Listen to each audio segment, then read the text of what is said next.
Ba't wala pong bautismo? Ayan. Curious again. Mayroong bautismo, Arnel. Ang bautismo ay nasa 4. Yan pang-4.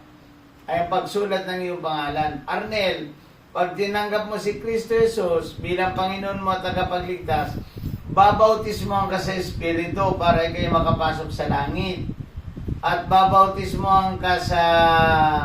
at tatatakan ka ng Santong Espiritu para may sulat ang iyong pangalan sa aklat ng buhay.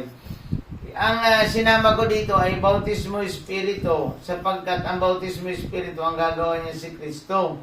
Dalawa ang bautismo, Arnel. Bautismo sa tubig at bautismo sa Espiritu.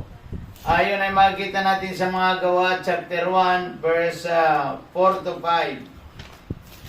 Tingnan mo, Arnel, ang bago ko ipaliwanag sa iyo ng ayos, ay babasahin mo na ang gawa, chapter 1, verse 4 to 5. Ayan. Okay.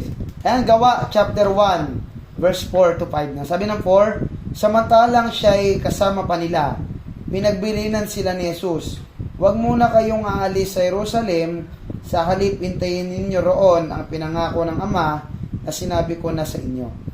Si Juan ay nagbautismo sa tubig, ngunit di magtatagal at mababautismohan kayo sa Espiritu Santo. Ayan.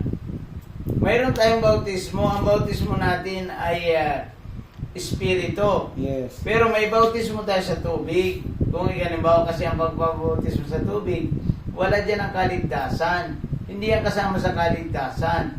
Kundi yan ay tanda ng pagsunod mo lamang kay Kristo.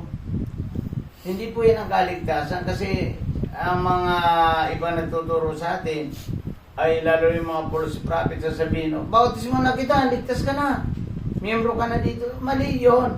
Kasi ang nagpabautismo Espiritu, pag tinanggap mo si Yesu Cristo bilang Panginoon mo tagapagligtas, babautismo ka Espiritu para mabago ang iyong buhay.